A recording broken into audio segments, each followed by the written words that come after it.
Good morning mga kabrum-brum.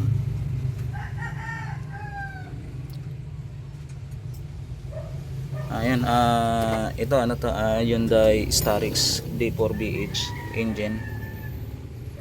Ayan, namahay na dyan yung ano, yung barbula. Ayan lahat. Ayan namahay na doon. Ayan lahat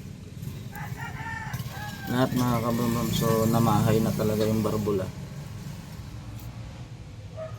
Ayan, shout out sa may mga D4BH dyan.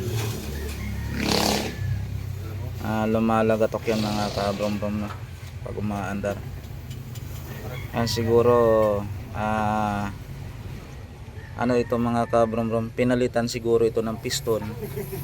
Tapos yung naipalit, maaring kayo na humusga mga kabrum-brum kung ito ba non-turbo o pang turbo. Kasi ito turbo mga kabrum-brum. Yan D4BH nya. Ayan. So yung piston nya nakausli. So siguro mga kabrum-brum, ito dapat palitan natin ng piston, yung nakalubog. Ayan na. Usli yan.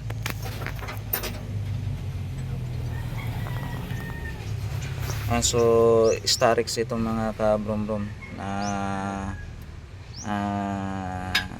turbo intercooler. So yung piston yung ano nito, yung barbula nito mga kabrum-brum is baluktot. Yan, kasi dito na pumapalo. So nagsasalpo ka na, at saka yung piston cap, kaya nagkaroon siya ng ganyan. So dapat ang magiging piston natin yung pang turbo type. Ito yung ating turbo.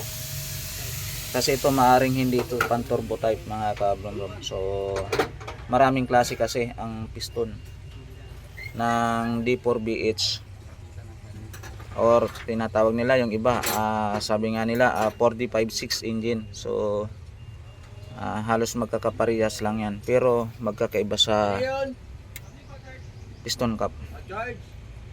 Ayan, shout out sa lahat na may mga Hyundai Starex D4BH engine. Ayan, so please subscribe, like and share.